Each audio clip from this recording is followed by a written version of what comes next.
Now, when you start presenting this programme, you have to go through a fairly gruelling initiation ceremony, and Andy Kershaw has been no exception. And what should it be, we thought? A sort of cosy, friendly fireside chat with Billy Idol, or a 3-week tour of the Cairngorms with Pickety Witch? Well, we eventually decided to dispatch him to the annual Monsters of Rock Festival, which takes place at Castle Donnington in the Midlands. But as you'll see in a minute, he had a bit of trouble at first convincing the natives he was friendly.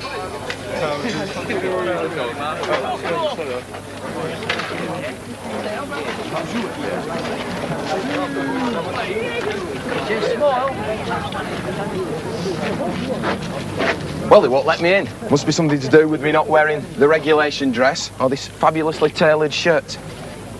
Tell you what, lend us your jacket, Chief, and let's see whether we can get in this way.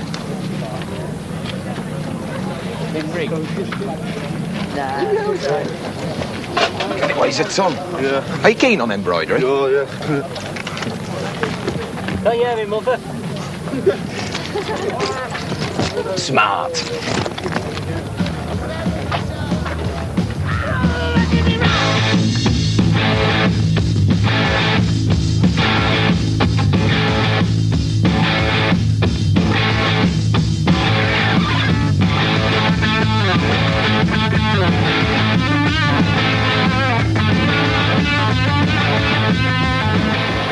Well, I'm finally in, along with, reportedly, 64,999 other people.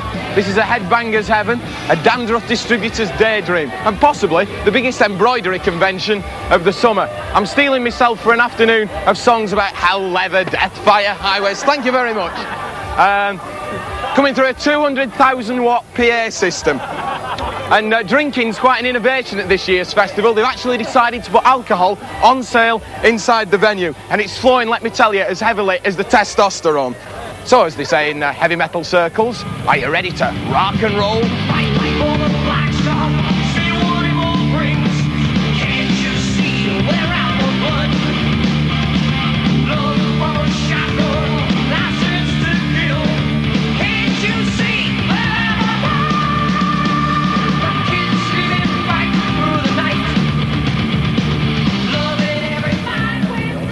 Here's a fellow festival goer. I should just ask him what he thinks of today's event. Excuse me. Can you tell me what you're doing here? I've come here because I've seen AC/DC, the headliners, but I've been down to see AC/DC, and I've been down to see Ozzy Osbourne. It's hardly a comfortable day out, is it? Do you enjoy all the crowded... Yeah, the atmosphere is so fantastic, it's unbelievable. And what's the attraction of heavy metal, and why do you like heavy metal? Well, there's a certain thing, it's not to do with our village, but in our village, you sort of wander down the village and you sort of think, Christ, if I'm a punk, that's it, you've had it. Most of my mates have been into heavy metal. I was into the Sex Pistols, and I thought, well, this is great stuff. And the Sex Pistols, they sort of died out, haven't they? Well, AC/DC, Iron Maiden, the rest of them, they've came in. And I've sort of stood, well, it's all right, and it's gradually built up by that. Excuse me, sir, do you mind if I chat up your girlfriend? Hey, listen, are you what could be described in these circles as a chick? Could be, yeah. A hard-loving woman? Could be. Right. Now, what fascinates me is when you look round this site and you've got, they tell us, 65,000 people here, and I can believe it. Yeah. There's a very low proportion of women in this place. So why are you here? What's the attraction for you in heavy metal? Well, I like Ozzy and AC/DC, so I think why not come if it's just for men? Why do you like it? Well, it's not just for men, is it? No. But I mean, there's a lot more men. So what appeals to you? Because it's all very macro, isn't it? Yeah. It's all. That's what's good about it.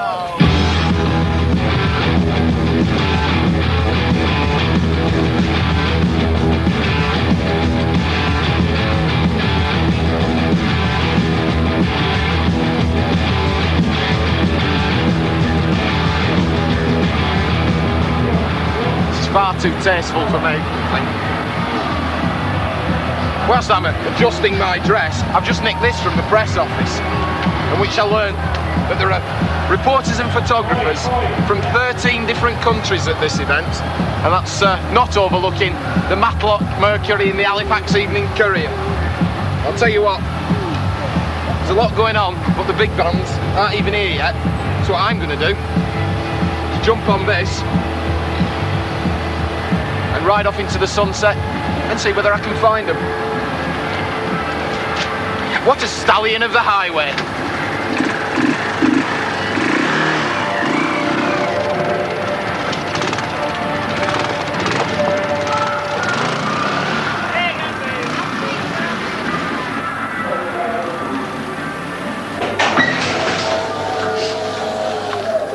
Well, here we are at the very expensive-looking beaver suite, but the inhabitants today aren't beavers. It's a different kind of animal. It's the American heavy metal musician. And as you can see, there's evidence of hard drinking going on. Van Halen, I accuse you of drinking Perrier water. This is a very that's good yours, babe. at That's all. yours there. I found it outside your luxury It's even suite. shaped like you are. That's very kind of you. I've always longed for a figure like that. Am I going to get a proper drink or what? What you drinking here? Is this an American beer? This is Budweiser. It's Go on, Budweiser. then, let's German. Let's try one. It's very nice. Yeah? Thank you. It is very Here's a nice. sweet. Okay, why don't you talk while we drink? Right. Will do. Now then, later on today, Very good. at the Castle Donnington Monsters of Rock, you're going to be playing in front of, well, they're expecting 65,000 people. Are you paying? And you must do those kind of gigs.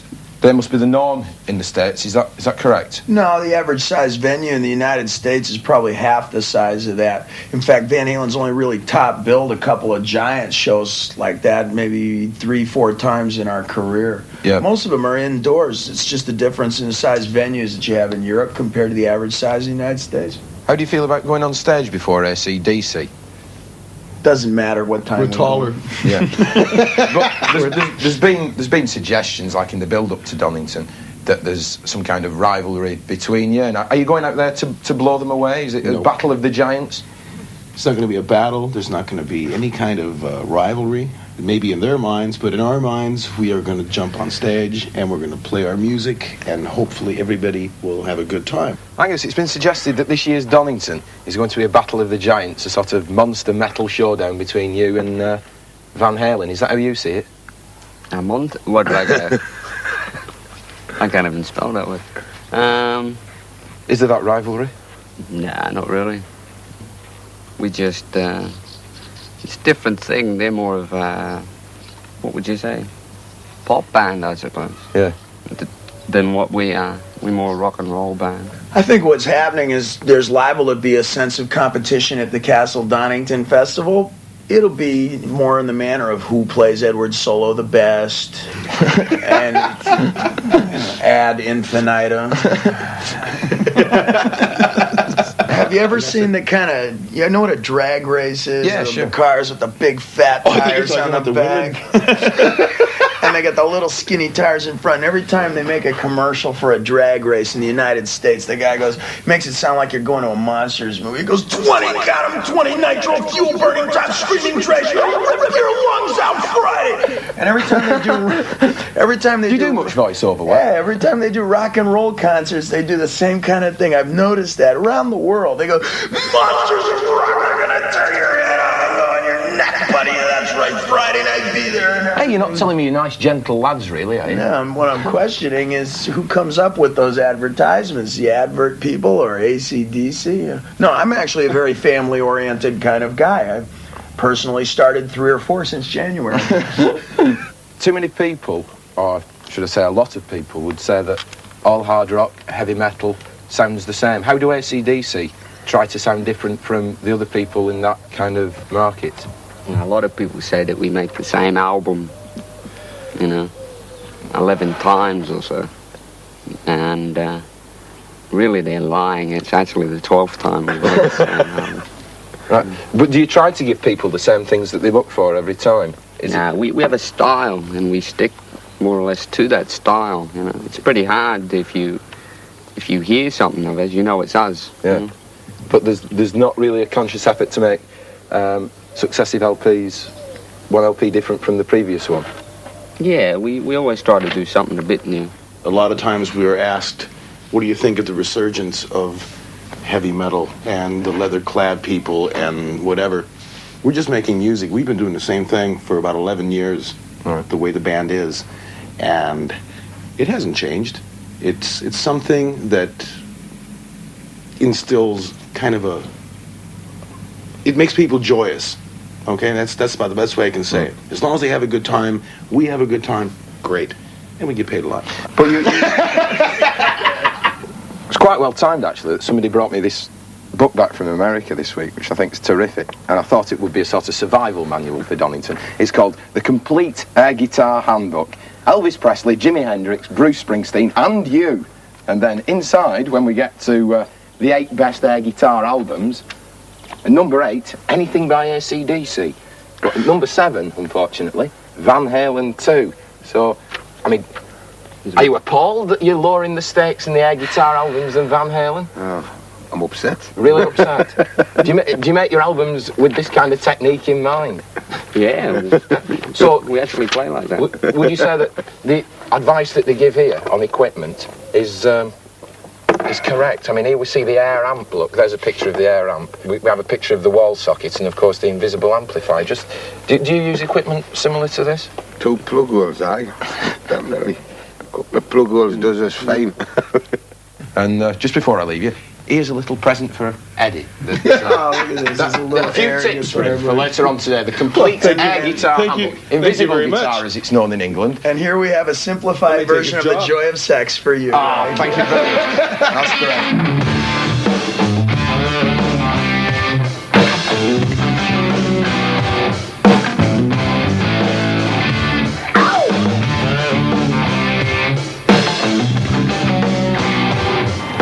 I'm now in the backstage enclosure at Monsters of Rock, enjoying the lavish hospitality provided by the 2 promoters, Paul Lowsby and Maurice Jones. Maurice, we can start with you. This is the 5th Monsters of Rock that you've organised now. By this time, organising something like this must be like falling off a log, is that right? No, not really, because every year is different. Every band's needs are totally different to what the bands were on the previous years. So, when do you begin organising an event of this size? Because it's a big event, 65,000 people. Well, that's quite easy, 365 days in advance. So we you're start now organising the next one on Sunday. Well, we're already thinking of the band. Paul, from a promoter's point of view, is it easier, is it better to put together a bill where the bands are all very similar? Is it easier to sell something like this?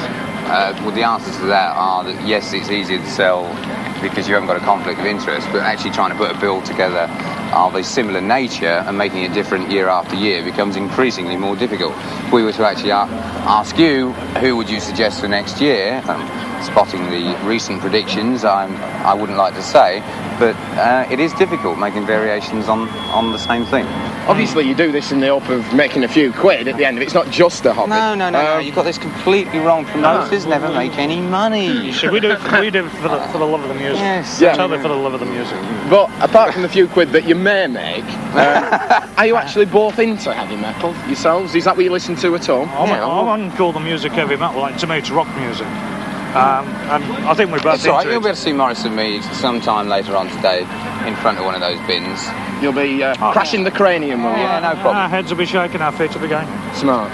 Well, you've gone to a lot of trouble to make the backstage area fairly attractive. The goldfish in the pool here, are they here for aesthetic reasons, or is it just a light snack for Ozzy Osbourne? They're for Ozzy. They're definitely for Ozzy. Yeah, bets are being taken in the production office at the moment. Well, Accept are up on stage doing their thing at the moment. Meantime, I'm back in the backstage area with the Motley crew sharing a beer and a joke. Tommy, Nicky, Vince and Mick. It's very difficult to be the opening act at any festival, and you came to Donnington with a lot to prove. How do you think your first British appearance went, Nicky? What? How do you think your first British appearance went? It was great. Because we like to play early and just get out there and rock and roll. We played a short set, blood guts rock and roll. There were a few missiles flying around, whizzing about your ears. Why do you think that was going on? We don't think there was enough. At our concerts when we headline, we ask our audience to throw shit at us. Did I see raw meat being thrown on That was stage? great. That's great. I mean, somebody had the imagination to come with some liver packed in some case to whip it out on stage. Liver. Everybody told us, they go, when you guys go on stage, you're going to get pelted with all this stuff. And we went, that's good. And they go, it's good. We go, that's great. That's what our audience does to us. So you see it as affectionate rather than aggressive? Yeah, we love it, because that means they want to get close to you. Whether they want to get close to you to beat your face in, or they want to get close to you to get to know you, at least it's like closeness. What's your mother think of all this? They love it. She loved it, you know? Now they did, like my mother and father come to the shows, you know, out in the Los Angeles area. So you know, they're up there, banging their heads with the best of them. It could be argued that heavy metal is a rather simplistic model of exaggerated masculinity for the insecure pubescent male to adopt and assert. Is it really all about having a big willy? Yeah, we're flakes. We don't care. You know, we love to. And if you don't have one, you've always got your extra sock to stick down your pants. You've hardly been discreet about your liking of drugs in a Sounds interview. You said that the more records we sell, the more drugs we get, and the drugs are fantastic at the top. Well, we cleared that one. Are dollar bills for putting in the bank or up the nose? In the bank. Yeah, bank. Well, I know that the thing you're most interested about in any film of a festival are the toilet arrangements. Well, the toilets are over there and they're full. Let's see what the bands are like, eh?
Well, the spark off David Lee Roth's loins seems to have finally set Donnington alight. In a minute, I'm going to go and watch the rest of Van Halen and then see AC/DC. I've seen a lot of festivals this year, from Glastonbury to the Wembley Country Festival to Pink Pop in Holland. And I thought when I was coming to Castle Donington that I wasn't going to enjoy this one, but I have. So, armed with me studded wristband and the invisible guitarist manual, I'm off. What more can I say except thank you very much, Whistle Test. You've been a great audience. We love you. Good night.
Yes, well, if anyone starts pelting me with raw liver and telling me they're being affectionate, there'll be hell to pay.